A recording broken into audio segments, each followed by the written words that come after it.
Kanjeng Nabi ku lek ngadepi wong nakal nggak dianggap sebagai wong elek, tapi wong sing durung apik. Elek karo durung apik sami napa beda? Beda. Fa innahum la ya'lamun. Ya Allah, berikan hidayahmu, petunjukmu kepada kaumku itu. Mereka memusuhi aku karena mereka belum mengerti, ya Allah. Jadi Nabi Muhammad itu kalau menghadapi orang nakal itu enggak dianggap orang jelek, tapi dianggap orang yang belum baik. Kok kayak gak mudeng ya diomong ya. Kanjeng Nabi ku lek ngadepi wong nakal nggak dianggap sebagai wong elek, tapi wong sing durung apik. Elek karo durung apik sami napa beda? Beda. Lo pada jubek sarang kita sae. Neka lain neka. Mon jubek sobung harapan dadi reng bagus. Tapi mon kita sae beda harapan suatu saat berubah dadi sae. Ngono. Lain. Jadi orang nakal itu jangan dianggap orang jelek, tapi anggap dia sebagai orang yang belum baik. Ditelateni, diapii, nanti lama-lama dia berubah jadi baik. Jadi kula ben panjenengan sedaja. Di bedenang alam dunia neka. Toreh nyontoh prinsipnya dokter. Dokter neka pinteronggu dokter neka. Dokter menghadapi reng sakit itu enggak dianggap sebagai orang yang mau mati, enggak. Dalam pandangan dokter kan orang yang mau mati, tapi dianggap sebagai orang yang belum mati, belum sehat.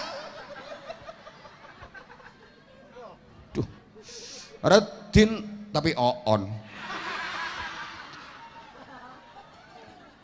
Orang sakit nih kak, benereng sing Arab mati ki apa bahasa Madurane? Hah?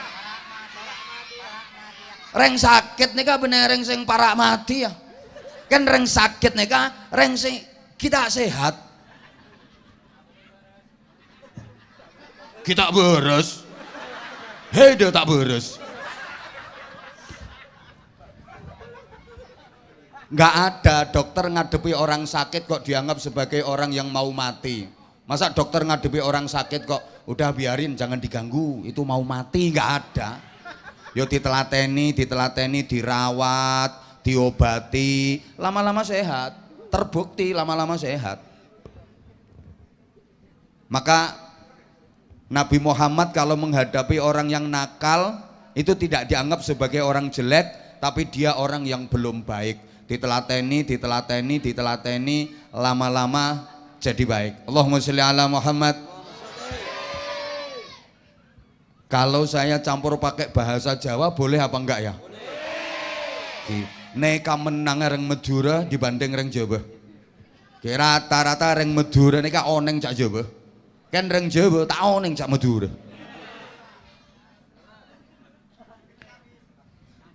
Menengahnya campuran ae. Oke, kita kembali bahwa Nabi Muhammad itu adalah penganten. Jadi kalau menggambarkan sifatnya Nabi Muhammad seperti penganten. Coba. Semua jenis makanan dimasak, dibikin, dipersiapkan itu untuk penganten. Betul? Tapi manten makannya cuma sedikit. Sekone. Padahal semua makanan dibikin itu untuk manten. Tapi manten itu makan cuma dikit. Lihat, orang jadi manten pas duduk di pelaminan, di dekorasi, kasih makan satu piring, paling yang dimakan cuma sepucuknya sendok, dikit banget. Jadi ono manten lungguh kuwade, dikei mangan sak piring munjung kok entek, iku manten celutak. Dikit dia makan, kasih apem spesial yang paling enak, paling cuma diambil dicuil dikit, karena manten tahu ada apem yang jauh lebih enak lagi. Sing duwe apem gak usah melu keplok. Halo? Masakan semuanya dibikin, disiapkan untuk manten, tapi manten ngambil dikit, makannya cuma dikit. Yang seneng siapa? Yang tukang ngabisin siapa? Pengiring. Pengiring baru datang udah dapet jajan kotaan, dapet teh botol, duduk dikasih makan, kasih minum, pulang dapat berkat. Makanya diarani pengiring, itu artinya peng-pengan isine piring. Jagat raya semesta ini diciptakan Allah untuk Nabi Muhammad, tapi Nabi Muhammad nggak mau serakah. Nabi Muhammad hanya menikmati sedikit saja. Nabi Muhammad pengen umatnya yang menikmati. Bahkan Nabi Muhammad pernah ditawari, ini semua gunung akan berubah menjadi emas untuk modal perjuangan supaya nggak kekurangan dana. Nabi Muhammad nggak mau. Pernah ditawari, matahari taruh di tangan kanan, rembulan di tangan kiri. Nabi Muhammad nggak mau. Bahkan seringkali ketika lapar, perut beliau yang suci dan mulia itu diganjel dan diikat pakai batu. Prinsipnya Nabi Muhammad, biar aku lapar, yang penting umatku kenyang. Biar aku sengsara dan menderita, yang penting umatku mulia dan bahagia. Kalau ada penderitaan, aku yang menderita duluan, umatku belakangan. Tapi kalau ada mulia, enak, bahagia, aku belakangan. Biar umatku yang merasakan enak duluan. Coba sekarang nyari pemimpin yang kayak gini, gampang apa susah? Susah. Kalau pemimpin sekarang ini nggak gitu. Kalau ada enaknya, perutku harus jemblung duluan. Kalau ada bantuan, aku harus ngambil banyak duluan. Baru rakyatnya dipiuri dikit-dikit, namanya BLT, bantuan langsung tukaran. Tapi kalau ada sengsaranya, rakyat dijadikan korban, dia lepas tangan. Makanya hati-hati kalau nyari pemimpin, jangan yang model kayak gitu. Cari pemimpin yang seperti Nabi Muhammad.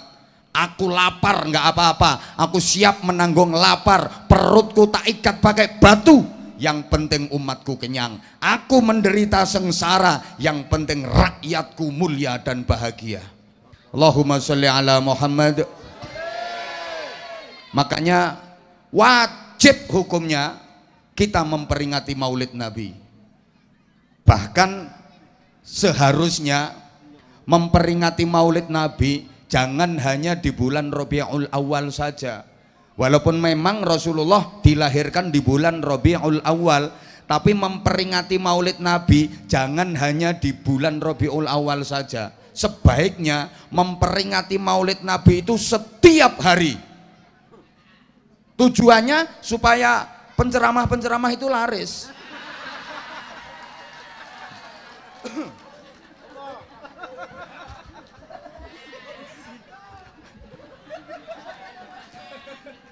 Ya, sesering mungkin kita mengadakan peringatan Maulid Nabi agar kita diingatkan kembali, terus diingatkan kepada sirah nabawiyah, perjalanan hidup Nabi, perilaku hidup Nabi yang merupakan cermin agung bagi kita, uswatun hasanah bagi kita, untuk kita contoh dan kita teladani agar kita menjadi manusia yang baik dan benar serta diridhoi Allah. Karena jarak antara kita dengan Nabi Muhammad itu sangat jauh. Sementara kita disuruh mencontoh Nabi Muhammad. Nabi Muhammad ibarat sumber mata air yang airnya bersih, jernih, airnya sangat bening.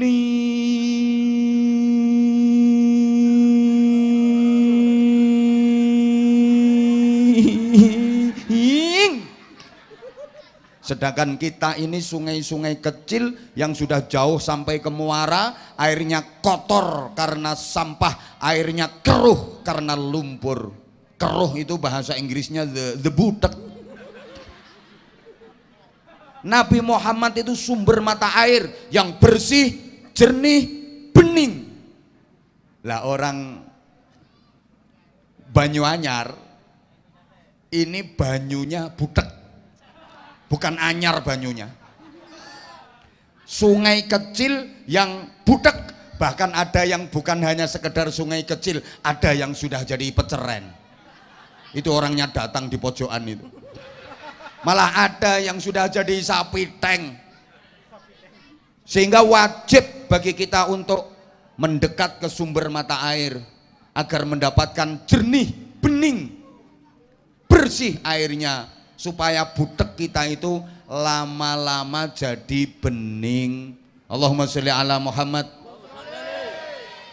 Dilanjut.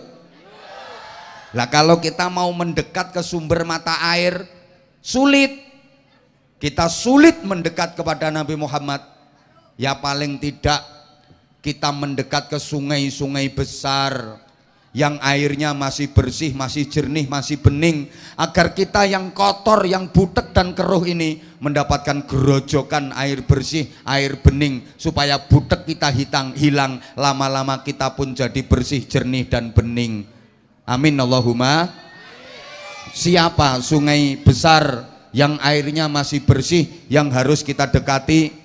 Tidak lain adalah para ulama, para kiai, yang kiai ongguan, ya berarti beda kiai sing tak ongguan, beda. Ki zaman kedineka banyak, ki tampilannya kadi kiai, kan hakikatnya benar kiai. Banyak termasuk saya ngocak.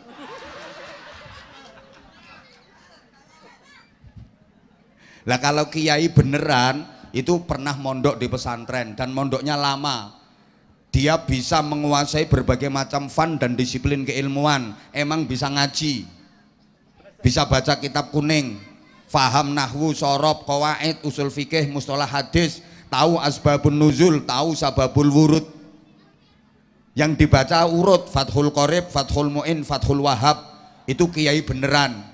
Kalau bener kiai keng tampilannya kadik kiai, neka saya baca bener Fathul Wahab tapi Fathul WhatsApp, Raudatul Facebook, Kifayatul Instagram, Hidayatul Twitter sama Nihayatul TikTok. Dia punya guru besar namanya Syekh Google radhiyallahu anhu. Torikonya ngereng torikoh internetiyah. Hati-hati, kita harus ikut yang kiai beneran, karena kita hidup di zaman yang keruh. Zaman ini ibarat air itu butek, keruh. Air kalau keruh, butek, isinya nggak jelas, betul? Karena airnya butek, maka isinya nggak jelas. Ini kecil apa besar, kenek apa raja, tak jelas. Karena airnya butek.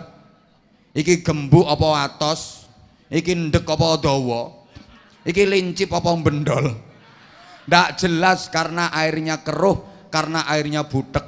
Zaman sekarang ini ndak jelas, ini baik apa buruk, ini bener apa salah, ini halal apa haram, ini kiai apa bukan kiai, nggak begitu jelas.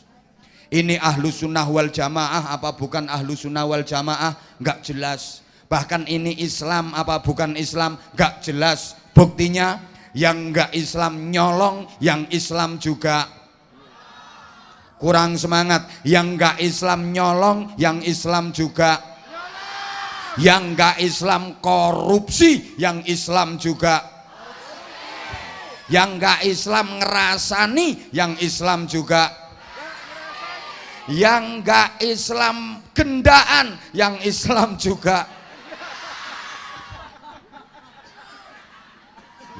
Sekarang ini zamannya nggak jelas, Adik-adik tolong jangan teriak-teriak. Ya, nanti kalau sampean teriak-teriak terus tak suruh mindah sama banser. Karena ganggu bapak dan ibunya yang lagi ngaji. Apalagi teriakmu sarung, sarung. Nggak mungkin tak tunjuk, nggak mungkin. Saya itu paling nggak suka kalau ada orang yang kakean cangkem. Nggak suka. Kalau kamu berprestasi, kamu siap-siap. Nanti tak panggil naik, buktikan prestasimu, bukan cuma dapat hadiah sarung, tambah duit. Tapi kalau kamu sekarang sarung, sarung, sarung, begitu tak panggil naik, ternyata kamu nggak bisa apa-apa, tak jongkrokno. Allahumma sholli ala Muhammad. Maaf ya kalau akhir-akhir ini saya interaksi dengan anak-anak itu memang tujuannya satu, pengen tahu, pengen mencari potensi dari anak-anak bangsa. Kalau ada yang berprestasi agar bisa menjadi motivasi bagi anak-anak yang lain, sekaligus menggerakkan orang tua agar punya anak yang baik. Saya pengen anak-anak Indonesia ini menjadi anak-anak yang tangguh. Kayak tadi malam saya di Lamongan itu ada anak tunanetra perempuan, dia masih kelas 2 SLB, sekolah luar biasa, masih kecil tunanetra, naik ke panggung pakai kacamata, dia nggak bisa ngelihat, tapi ternyata dia sudah hafal beberapa juz Al-Quran, bacaannya fasih, tajwidnya bener, tartil, suaranya bagus. Nah, kayak gitu kan orang yang nonton, yang dengerin aja pada nangis. Nah kalau punya anak cuma teriak-teriak kayak gini, udah ini anak gangguan model kayak gini. Duh, sekarang ini zamannya keruh, ndak jelas. Maaf, yang datang ke sini ini lo nggak jelas. Apa memang niatnya betul-betul mau ngaji? Belum tentu. Ada kok yang niatnya cuma sekedar pengen deket sama Abah Anza. Ada. Pokoknya orangnya sekarang pakai baju warna hitam. Dia tuh udah lama memendam rindu sama aku. Aku tuh kalau ada yang rindu krosok.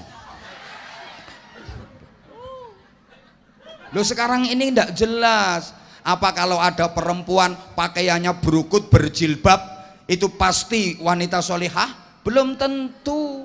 Apa dipikir kalau pakai jilbab itu mesti anti pacaran? Belum tentu, ndak jelas.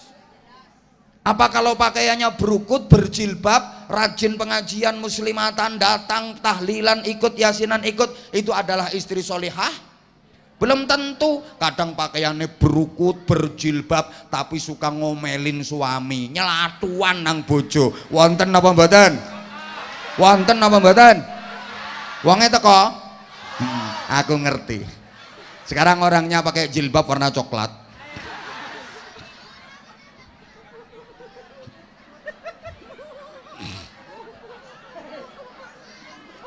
Lah peringatan Maulid Nabi ini tujuannya apa?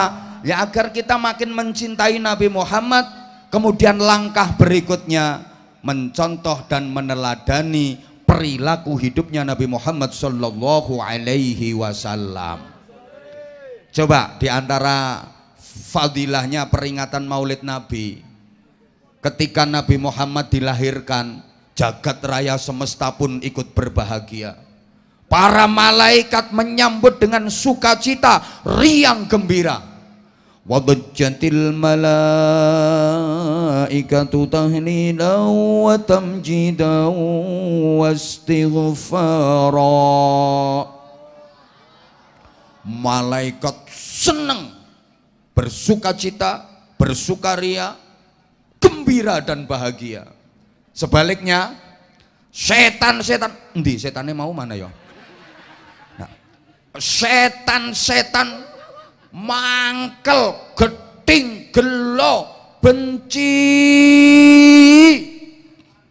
Makanya sederhana, kalau ada orang seneng dengan peringatan Maulid Nabi, berarti dia seneng dengan kelahirannya Kanjeng Nabi, berarti dia bolone malaikat. Kalau ada orang nggak seneng dengan peringatan Maulid Nabi, berarti dia nggak seneng dengan kelahirannya Nabi. Lah orang seperti itu berarti bolone. Kalau ngomong setan jangan sambil ngelihat saya dong. Masa ada setan semanis ini? Allahumma sholli ala Muhammad. Riwayatnya sangat masyhur para jamaah. Manusia yang paling terlaknat di jagat semesta ini, bahkan dikutuk oleh Allah, manusia paling bejat, itu namanya Abu Lahab. Sebejat-bejatnya manusia itu ya Abu Lahab, sampai dilaknat Allah, dan itu diabadikan dalam Al-Quran. Ada satu surat khusus bahas Abu Lahab, namanya juga surat Al-Lahab. Itu Allah mengumpat Abu Lahab. Perhatikan, tabbat yada abi lahabi watab, dan membacanya nggak boleh watab, harus watab. Saking gregetennya Allah sama Abu Lahab, saking bencinya Allah sama Abu Lahab, itu sampai diumpat. Tabat itu umpatan dalam bahasa Arab. Sakingannya kiai-kiai sepuh dulu itu halus-halus, hanya dimaknani celaka Abu Lahab. Padahal tabat itu artinya lebih dari celaka. Kalau orang Jawa bilang yo misuh. Tahu misuh nggih? Siapa ngomong contoh nih mau? Ya ndak usah contoh. Pokoknya tabat itu ya apa ya? Tabat itu suh ngono. Misuh kan jebe sarang Madura nika lain misuna. Lek Madura niku miso patek celeng ngono. Patek celeng. Nah, kalau patek bahasa Jawa itu kan untuk gini. Jadi nggo ganjel kayu itu namanya patek. Pantek. Ya wes, memang kita beda kok bahasanya kok. Tapi kan kita sama makhluk Allah. Halo? Saya kaget. Saya datang naik panggung lihat jamaahnya kok cantik-cantik ya. Aku gemeter. Aku kok baru tahu ya kalau orang Kalibaru tuh cantik-cantik. Sing elek gak usah melu ayem. Sing tak maksud iku Seradin. Wis coba tak usah norok-norok. Allahumma sholli ala Muhammad. Duh. Sebejat-bejatnya Abu Lahab itu pernah bergembira ketika dia mendengar kabar kelahirannya Nabi Muhammad. Ketika mendengar kabar lahirnya Nabi Muhammad yang disampaikan oleh budaknya sendiri, namanya Suwaibah Aslamiyah. Wahai tuanku Abu Lahab, keponakanmu sudah lahir, anaknya Aminah sudah lahir, laki-laki. Dia seneng, sampai diriwayatkan Abu Lahab itu sampai lincak-lincak. Sampai apa ya lincak-lincak itu bahasa Maduranya ini. Hah? Caalonca, sampai caalonca. Lah ini ada apa namanya, orang Jawa sama orang Madura jadi berantem gara-gara alonca. Ada orang Madura mikul beban berat. Ini pas lagi di kapal, dia keberatan, meteng. Dia pengen jalannya cepet, ketemu sama orang Jawa, dibilangin cak alonca. Nah, padahal maksudnya itu suruh pelan-pelan. Mikul rebere kok alonca pateh deh ya. Rumangsane dikon mencolot. Padahal alonca itu kalau bahasa Jawa pelan-pelan cak. Nah tapi bahasa Maduranya alonca kan dikon mencolot. Mikul abot-abot dikon mencolot. Abu Lahab nika sampai cak alonca. Saking ledur. Onggu tang keponakan wis lahir laki. Enggi tuanku Abu Lahab, keponakanmu lahir laki-laki. Seketika budak yang bernama Suwaibah Aslamiyah yang membawa berita itu langsung dibebaskan. Kamu sekarang aku bebaskan, kamu bukan budak lagi, kamu sekarang merdeka. Loh, karena peristiwa itu besok di akhirat, setiap hari Senin, hari di mana Nabi Muhammad dilahirkan, khuffifa anhumul adzab minan nar kulli yaumil itsnain. Abu Lahab itu siksanya diringankan seringan-ringannya setiap hari Senin, karena dia pernah gembira mendengar kabar kelahirannya Nabi Muhammad. Tiap hari Senin, Abu Lahab yang dihukum dengan hukuman paling dahsyat di neraka itu siksanya diringankan seringan-ringannya. Pokok dino Senin ngono ku Abu Lahab dintas, siksane enteng, engko Selasa dincekno maneh. Loh, Abu Lahab yang senakal itu, yang sebejat itu, halo? Halo? Pernah seneng mendengar kabar kelahiran Nabi Muhammad, itu aja siksanya diringankan. Apalagi orang Banyuanyar, senakal-nakalnya orang Banyuanyar, kan nggak ada apa-apanya dibanding nakalnya Abu Lahab. Nggak level. Nakalmu lo nakal lopo, ndak level. Asal masih punya iman, seneng dengan kelahiran Nabi Muhammad, bukan hanya diringankan dari siksa, insya Allah dibebaskan dari siksa neraka. Ngono kok jarene maulid bid'ah, peringatan maulid bid'ah. Oh colok engkak gini. Mau tak seneng, ndak usah mengelok-elokkan. Tak usah cangut-cak. Lah kemudian iya ya. Lah kemudian iya sayang, aku tahu. Aku tahu kamu udah lama nungguin aku. Tapi aku sempet heran juga, tak pikir paling jamaahnya dikit. Karena aku kan udah tadi disampaikan sama MC, udah lebih dari 10 tahun aku apa yang namanya syiar ke wilayah Banyuwangi termasuk Kalibaru. Tak pikir kamu tuh udah bosen sama aku. Apalagi sekarang kan bermunculan penceramah-penceramah baru. Sempet khawatir sih kamu berpaling ke lain hati. Nggak nyangka kalau ternyata kamu masih tetap setia sama aku.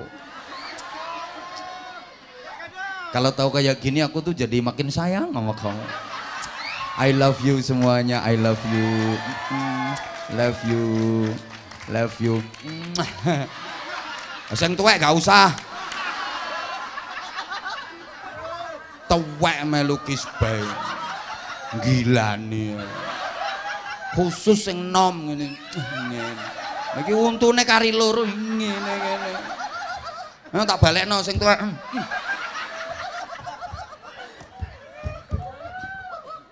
Ada yang nanya, Abah, penceramah-penceramah seangkatan Abah itu sekarang udah jarang kedengaran, udah banyak yang redup karena bermunculan penceramah-penceramah baru.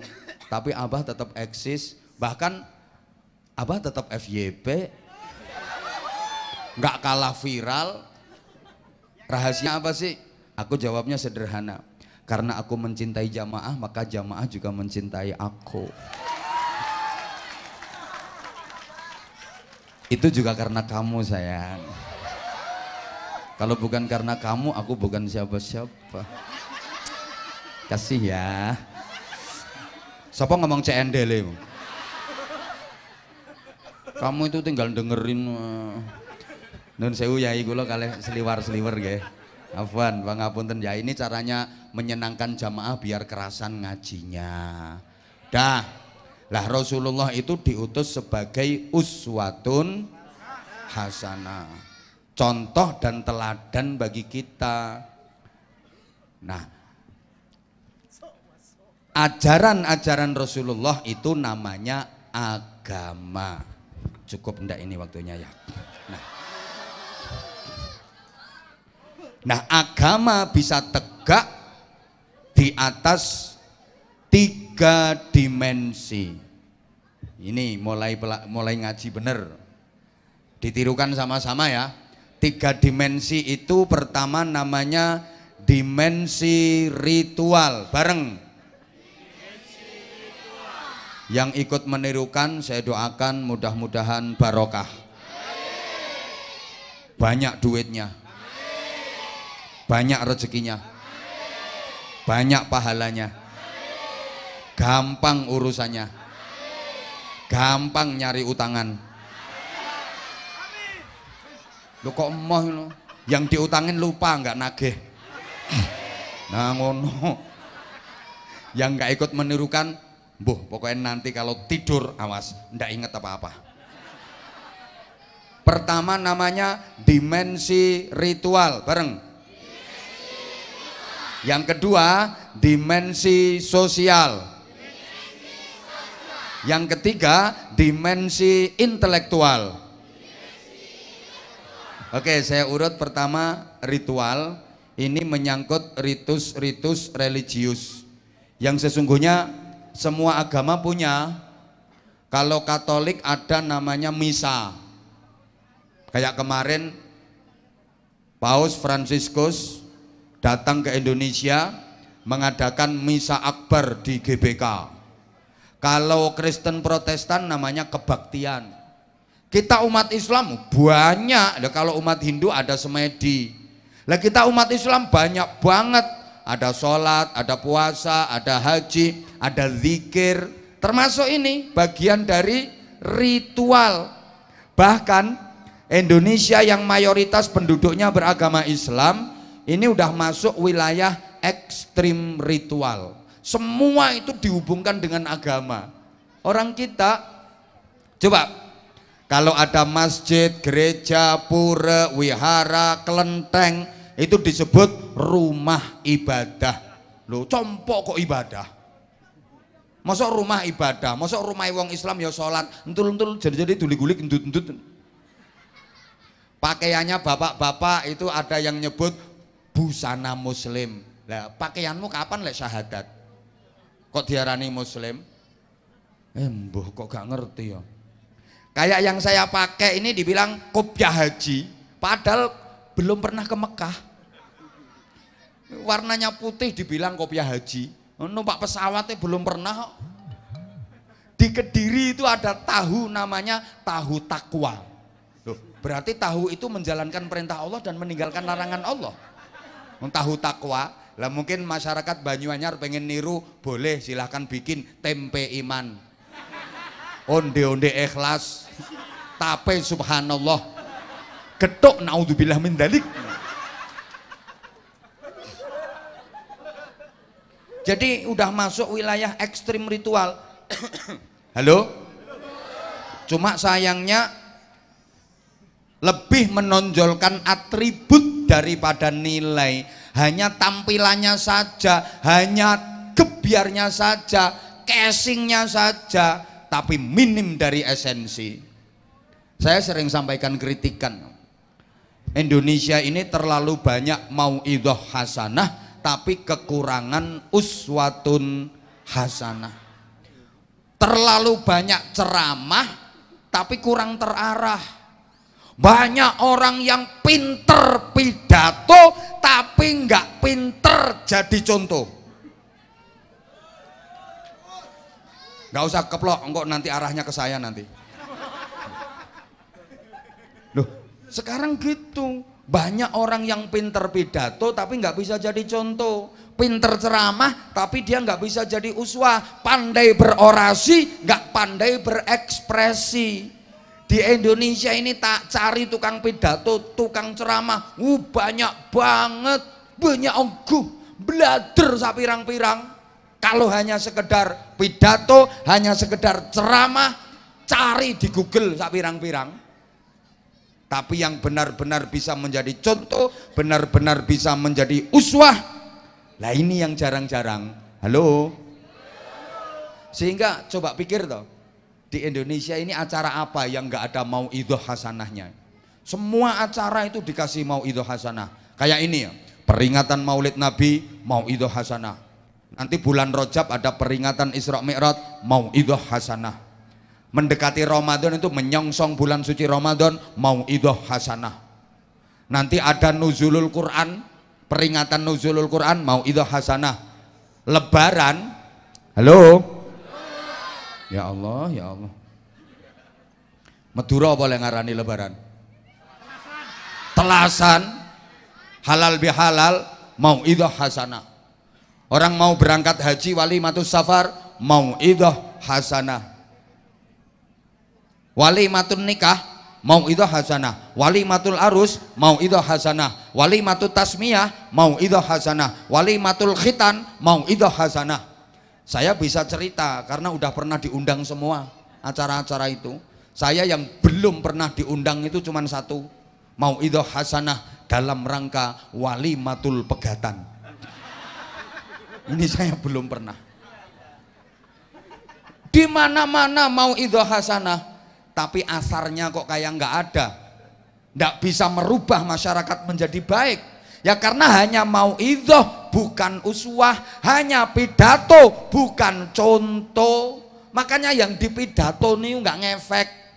Orang datang ke pengajian dipidatoni, mari kita yang rukun, jangan terpecah belah, jangan bermusuhan, wa'tasimu bihablillahi jami'an wa la tafarraqu. Dikong rukun, sampai rumah ya berantem karo bojone. Embo. Kadang cuma masalah sepele, pembagian warisan tanah selisih semeter, itu karo tretan ndak rukun. Wonten apa mboten? Wong eta kok nah, saiki ketoke wonge nggawe jilbab kembang-kembang. Ya Allah. Dipidatoni wala yaghtab ba'dukum ba'dha.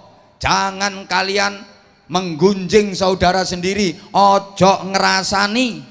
Ayuhibbu ahadukum ayyakula lahma akhihi maitan fakarihtumu.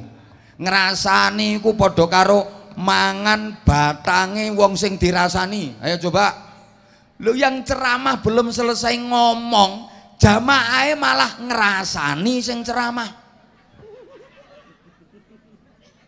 Mbok paham mbok enggak ngene iki diomongnya. Allahumma sholli ala Muhammad. Ya kenapa? Ya maaf. Karena sekali lagi hanya mauidhah bukan uswah. Kita itu terlalu banyak teori, kurang amali, banyak trik, kurang action. Itu kita. Wong Islam duwe dalil an-nadzafatu minal iman. Kebersihan itu bagian dari, bahkan ada ayat Qur'annya innallaha yuhibbut tawwabina wa yuhibbul mutatahhirin. Harusnya umat Islam itu rapi, resian, bersih. Tapi kenyataannya kok kemproh-kemproh. Kota yang paling bersih itu Jepang, Australia, Jepang, Singapura, Venezuela. Itu bukan kotanya umat Islam. Kita dalilnya an-nadzafatu minal iman. Tapi lihat, maaf, kamar mandi di sebelah masjidmu pesinge 17 derajat, ngalang-alai fadilai sholat jamaah. Masjid kotor, kadang-kadang ono telek cecek, telek tikus iku nggak disuceni, malah dibunderi kapur. Wrrr. Kasih tulisan awas telek. Tapi di dinding masjid ada tulisan an-nadzafatu minal. Lucu. Halo? Punya dalil as-sariqu was-sariqatu faqta'u aydiyahuma. Nyolong, nyuri, potong tangan hukumannya. Tapi kenapa maling masih gentayangan? Ar-rashi wal murtashi finnar, yang nyuap, yang disuap sama-sama neraka. Tapi praktek suap menyuap kok masih merajalela. Praktek korupsi kok nggak ada hentinya. Negara yang paling aman dari pencurian, dari kriminal itu malah Belanda, coba. Bukan negara Islam. Lah orang Islam sendiri kok nyolongan. Coba kalau saya tanya pasti jawabannya bisa jawab dan banter dan sama. Saya yakin jamaah sekian ini kalau saya kasih satu pertanyaan jawabannya pasti sama. Tolong dijawab. Di manakah orang paling sering kehilangan sandal? Loh ya. Masjid malah. Katanya masjid rumah Allah. Allah maha melihat. Lah kok sandal sering hilang?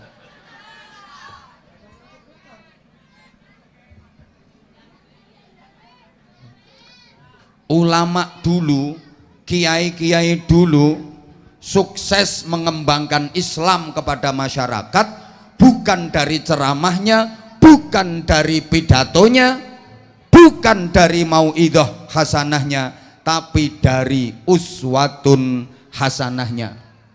Suksesnya dakwah, suksesnya pengembangan Islam oleh para ulama dan kiai dulu itu bukan dari ceramah dan pidatonya, tapi dari contoh konkretnya. Apa yang dikatakan dilakukan, apa yang disampaikan diamalkan, bukan cuma omong doang. Halo? Sekarang kan enggak, cuman ngomong tok tapi enggak ada prakteknya. Kadang ada orang ceramah 2 jam yang diterangkan itu bab ikhlas. Para jamaah sekalian, mari kita beramal yang ikhlas sebagaimana firman Allah Subhanahu wa taala, "Wa ma umiru illa liya'budullaha mukhlishina lahuddin." Ikhlas itu bukan karena apa-apa, bukan karena siapa-siapa, beramal murni semata-mata karena Allah, berharap ridha Allah, tidak berharap bayaran, tidak berharap balasan manusia, karena balasan manusia hanya kecil nilainya. Allah yang membalas dan balasan Allah jauh lebih besar nilainya. 2 jam pidato tentang ikhlas, selesai pidato pulang gak disangoni karo panitia, ngamuk-ngamuk, gremeng. Padahal pidatonya bab ikhlas, tapi pulang kok gremeng. Makanya panitia harus berpikir gimana caranya supaya saya nggak gremeng. Ngono. Gak usah keplok, gak melurun ngono.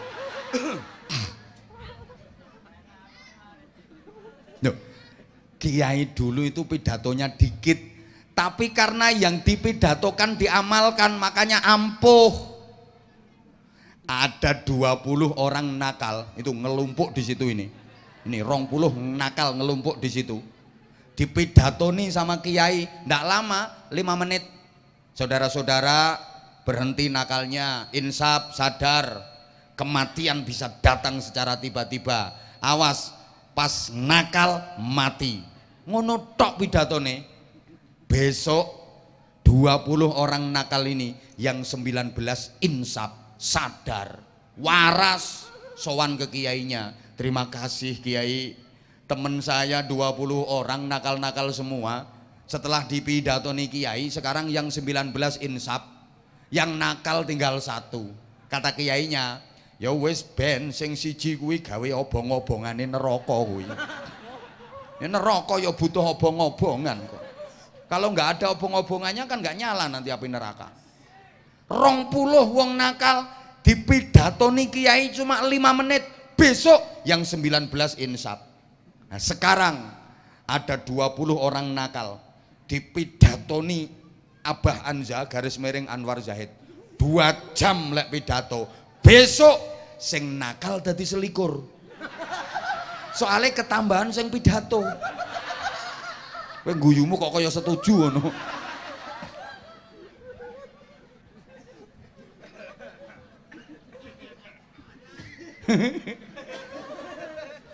Lu kiai dulu itu pidato sebentar kok. Assalamualaikum warahmatullahi wabarakatuh.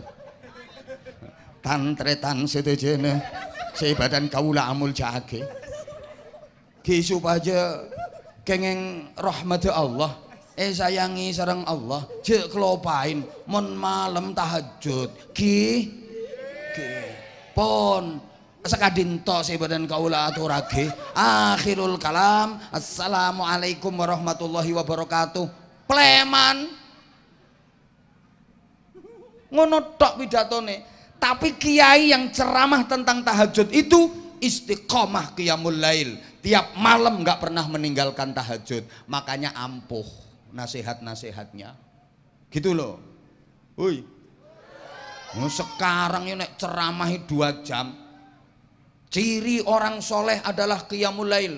Kalau pengen diangkat derajatnya dunia akhirat sama Allah, istiqomahkan sholat malam, jangan tinggalkan tahajud. Sebagaimana firman Allah Subhanahu wa taala dalam Al-Qur'an surah Al-Isra, "Wa minal laili fatahajjad bihi nafilatan lak asa ay yab'atsaka rabbuka maqaman mahmuda." Sing ceramah babar pisan gak tahu tahajud. Halo? Khotbah pertentangan sidang Jum'ah yang berbahagia. Sekarang kita memasuki bulan Dzulhijjah. Bagi yang mampu diwajibkan menjalankan ibadah haji. Bagi yang belum mampu ada anjuran untuk berkorban. Mari kita sisihkan sebagian harta kita untuk melaksanakan ibadah korban. 1 orang 1 kambing.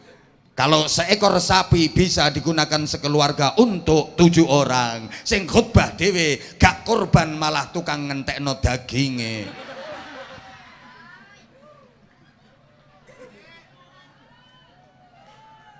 Wonten apa mboten? Wonge teko? Lungguhe nang ngisor apa nang panggung? Sing ndi wonge? Pakai celana apa pakai sarung? Sarung. Bajune lengan pendek apa panjang? Ndi to wonge? Ajak-ajak rukun. Ayo rukun, ayo rukun, ayo rukun. Loh tapi dia sendiri nggak rukun, gara-gara beda pilihan klebun, gara-gara beda pilihan caleg, gara-gara beda pilihan calon bupati. Wonten apa mboten? Padahal wonge pinter loh. Wonten apa mboten? Wonge teko? Manggon ngisor apa nang panggung? Nganggo celana apa sarung? Bajune lengan pendek apa panjang? Ya Allah. Pecine ireng apa putih? Wonge lungguh apa ngadeg?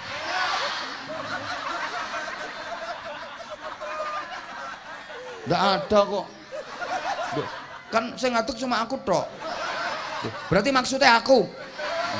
Kelangkong ki. Ki itu harus kelangkong ki. Ngerti ngene gak berangkat aku iki mau.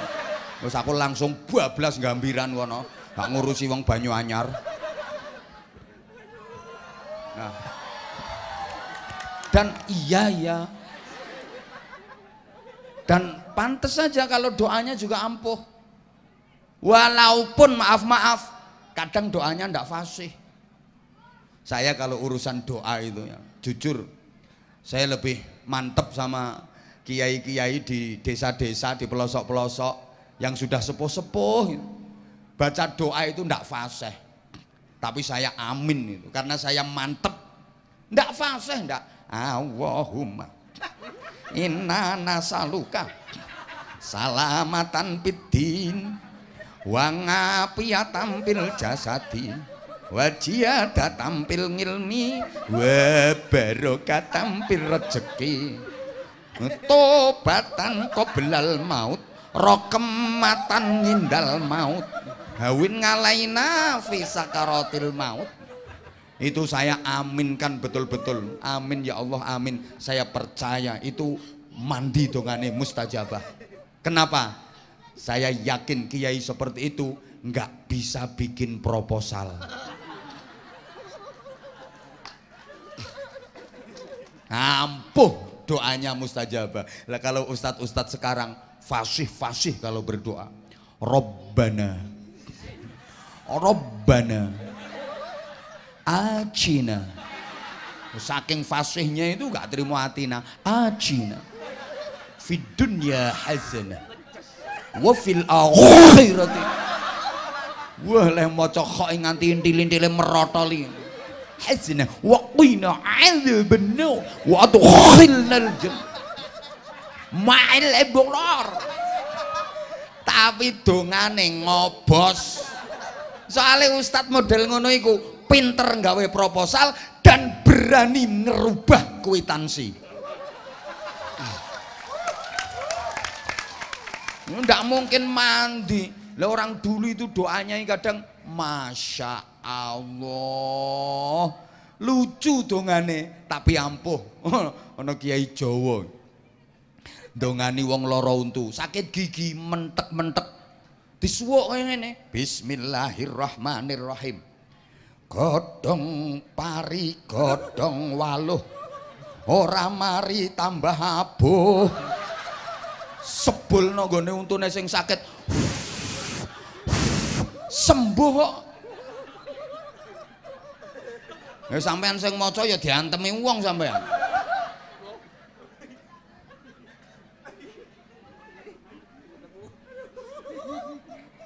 Punya acara hujan deres itu ndak usah nyari pawang, ndak usah nyari dukun, malah ditantang itu hujan, lepas baju, menantang langit. Doane tuh ngene cara Jawa, karo ndangak nantang udan, deres ini udane. Bismillahirrahmanirrahim. Langite ora sida udan, udana mek saoyo jaran. La ilaha illallah Muhammadur Rasulullah. Hujan deres langsung keracak sauyo jaran, pet terang, reda hujannya. Saya pernah praktek, bener. Pas ya pengajian kayak gini, malam-malam pula, ndak ada tenda ya kayak gini. Lu serius-seriusnya saya ceramah, hujan deres, jamaah berdiri semua mau bubar. Oh saya teriak. Jangan bubar, kita berada di majelisnya Allah, majelisnya Rasulullah yang menurunkan hujan Allah, yang bikin hujan reda Allah. Sama-sama doa, minta hujan reda kepada Allah.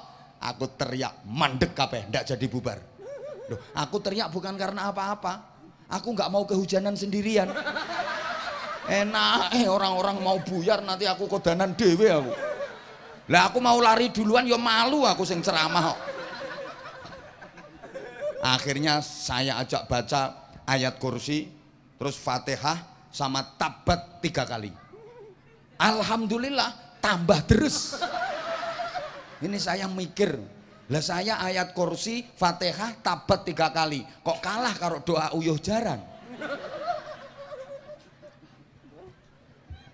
Bisulen nih lo, bisulen, teyang, nambahnya nganggo upel lirung lo coba. Dongane mek bismillahirrahmanirrahim. Kidul kono ana Semar gawe pundung, upilku irung gak sida dadi udun. La ilaha illallah Muhammadur Rasulullah. Ambil upil irung dicutik dioserno, dioles udune. Sembuh. Nek iki aku tahu praktek temen nih. Pernah bisulen gede tiang-tiang, aduh.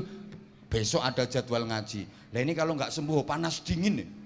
Aku inget wah iki ana donga mandi. Sore-sore tak baca. Bismillahirrahmanirrahim. Kidul kono ana Semar gawe pundung, upilku irung gak sida dadi udun. La ilaha illallah Muhammadur Rasulullah. Tak cutekno upil irung. Kate aku pas beler dadi oleh akeh.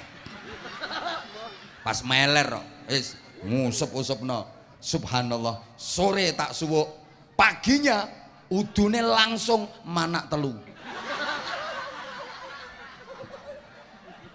Doanya sama tapi ampuhnya berbeda. Gitu loh. Halo?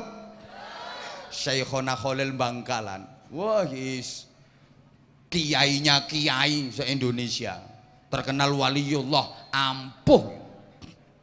Itu ada klebun. Beda klebun, keduan hajat. Mantan.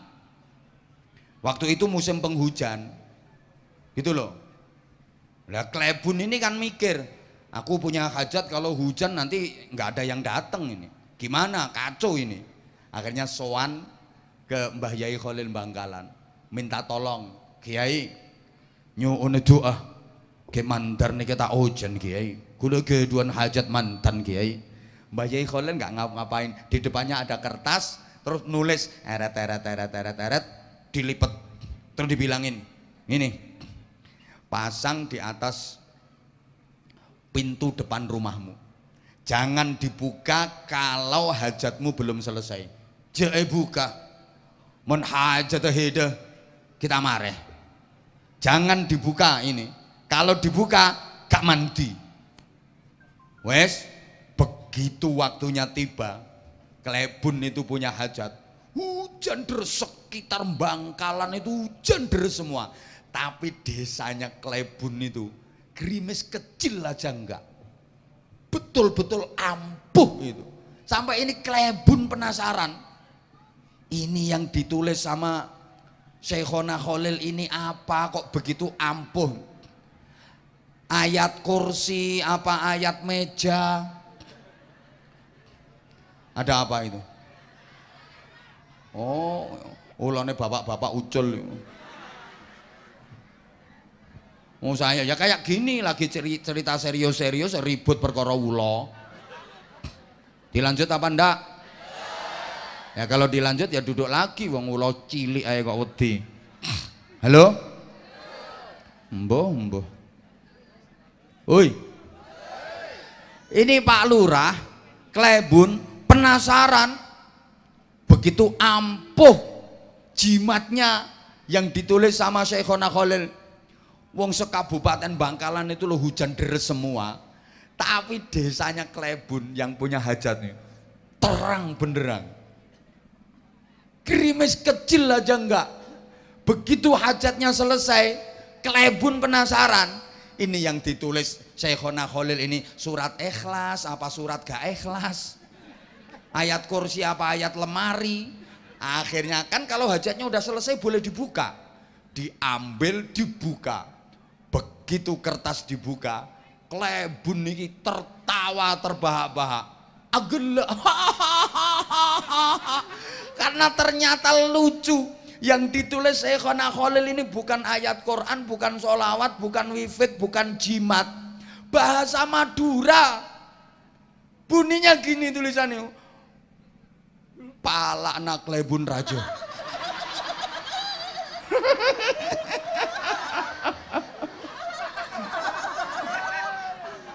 Lho wong ngono kok iso dadi jimat ayo. Pala anak Klebun raja. Iso gawe nolak udan. Menengo kowe.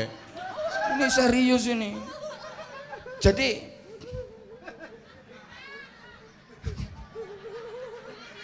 ya yang ampuh itu orangnya. Oke. Ini begini ya, ini perlu saya sampaikan bahwa meringati Maulid ngaji dengan ngaji kayak gini harus terus supaya kita bisa berislam dengan benar. Karena Islam di dunia ini sekarang ini secara umum terpecah menjadi 3 kelompok besar. Ada yang tatoruf, ada yang irhabi, ada yang tawassut, ada yang radikal, itu yang keras-keras itu. Ada yang liberal, agama hanya difahami dengan akal, itu liberal. Duh, ini mulai banyak di Indonesia karena orang Indonesia ini agak latah. Ada orang punya jamaah dikit aja nanti udah ngaku-ngaku jadi kiai, jamaahnya tambah banyak mulai naik ngaku jadi wali, nanti punya banyak pengikut nabi.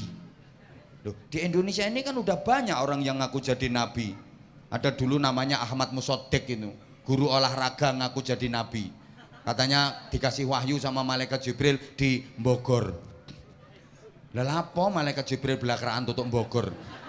Lah ini guru olahraga jadi nabi, umatnya diajak pencolotan terus. Itu malah ada perempuan namanya Lia Aminuddin ngaku jadi nabi, lama-lama ngaku jadi malaikat Jibril. Jadi malaikat Jibril yo prei menstruasi barang ngono. Wis mati saiki wonge. Ada lagi perbatasan Jawa Barat Jawa Tengah tukang cukur ngaku jadi nabi, namanya Tugimin. Namanya udah nggak pantas kok, mosok Nabi Tugimin alaihi salam.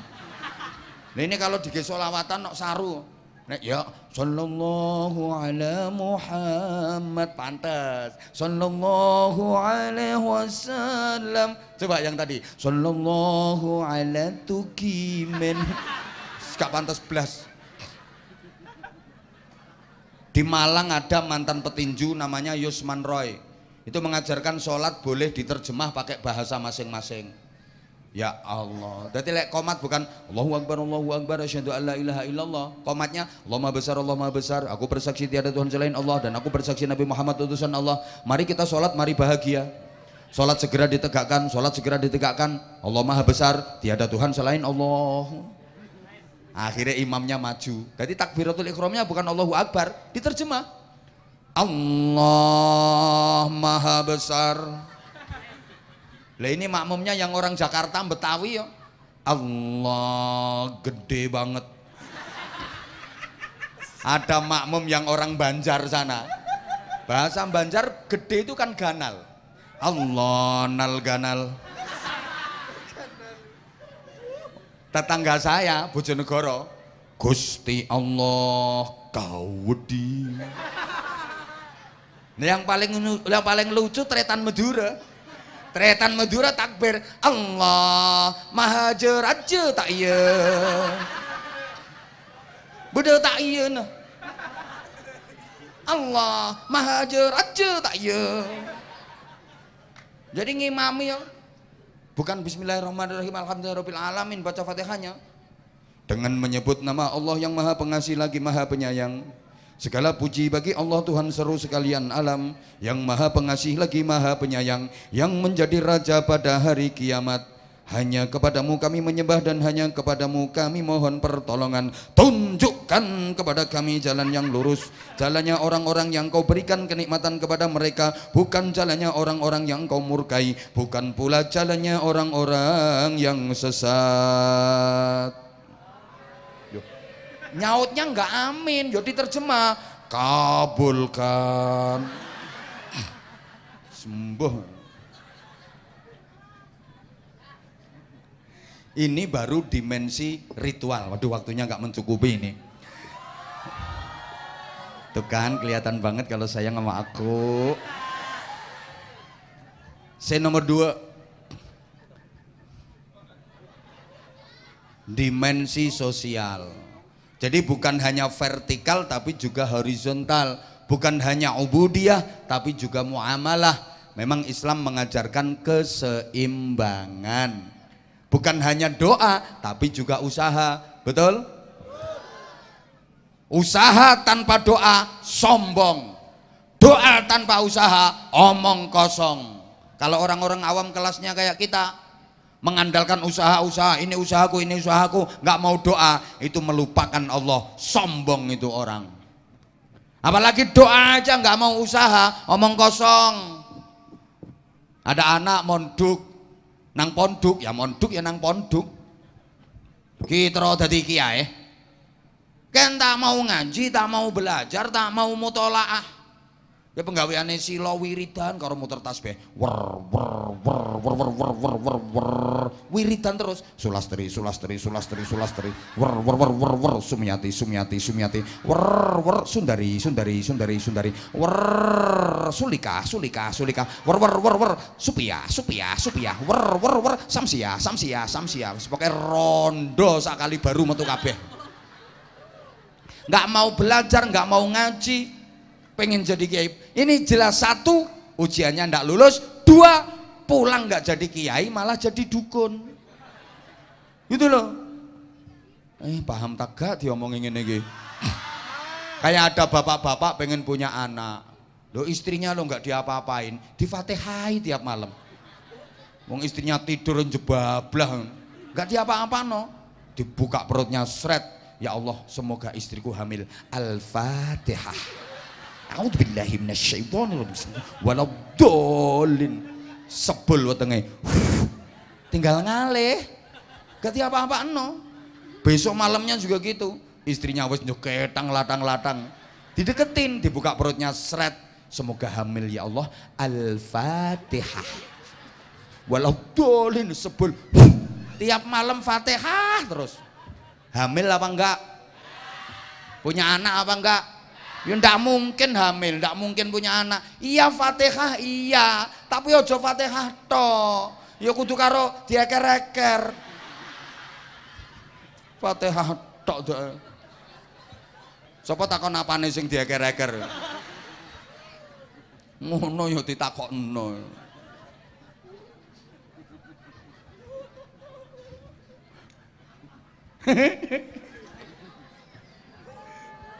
Duh. Bektona sih tak cukup. Siapa ngomong larang-larang? Saya ngomong mahal larang musuh. Ya, pengen murah ya ketua RT-mu kon ceramah. Gak usah ngundang toko Bojonegoro. Ayo ketua RT naik ceramah. Larang murah tergantung kualitas. Lokal karo internasional yo seje.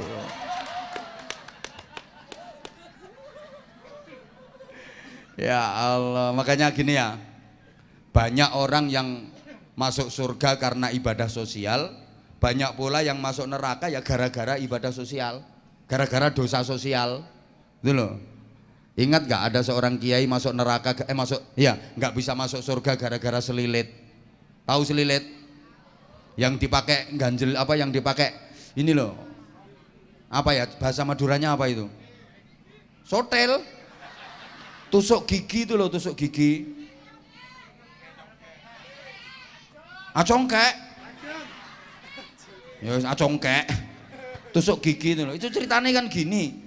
Ada kiai itu habis makan, terus ada daging yang di sela-sela giginya, selilitan kalau cara Cak Jawa.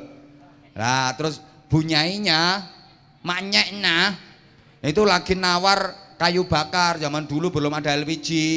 Ada penjual kayu bakar yang dipikul, maknyek bunyainya itu nawar kayu bakar mau beli.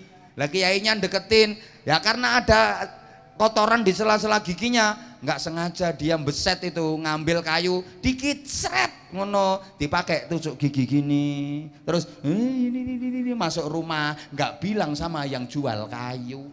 Ini besok setelah kiai itu wafat di akhirat administrasi alam kubur beres, administrasi akhirat beres. Begitu mau masuk surga, buka pintu surga itu ndak bisa. Pintu surga untuknya nggak bisa dibuka. Kenapa?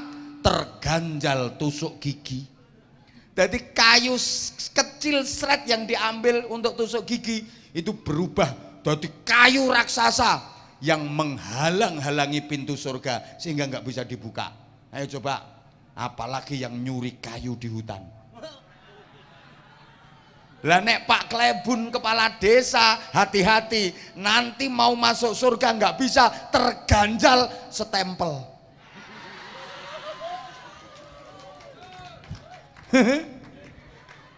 Nek kiai yo penceramah yo keganjelan mic. Lawange swarga keganjelan mic ra iso mlebu. Tapi di sisi lain ada perempuan nakal masuk surga gara-gara ngasih minum ke anjing. Ngasih minum ke patek. Loh, kan ini ceritanya ada perempuan nakal. Apa ya namanya perempuan nakal itu? Apa? Purel. Ya begenggek atau lonte-lonte. Ini lonte pulang dari majelis perlontean. Nih di tengah perjalanan dia merasa lapar, merasa haus. Akhirnya dia berusaha nyari minum, nyari sumur. Ada sumur tua, seneng dia. Tapi nggak ada timbanya. Dilepaslah selendangnya, dimasukkan ke sumur, setelah basah oleh air diambil, kemudian diperes ke mulutnya, diminum, seger dia. Begitu dia mau jalan, dia melihat ada anak anjing, bahasa Inggrisnya the kire. Ada anak anjing yang kejet-kejet itu, sama karena kelaparan dan kehausan. Ini pelacur ini kasihan, wah kasihan ini. Kalau saya yang manusia saja kehausan begitu menderita, anak anjing ini mesti merasakan hal yang sama. Dia balik ke sumur tadi, dilepas lagi selendangnya, masukkan ke sumur, setelah dapat air ditarik dan dipereskan ke congornya, ya kecolong patek gitu. Diminum sama anjing, dia seger jalan. Bersamaan dengan itu para malaikat beristighfar memohonkan ampun untuk perempuan nakal tadi. Allah menerima taubatnya, mati husnul khotimah, masuk surga. Masuk surga gara-gara ngasih minum anjing. Apalagi ngasih minum kiai.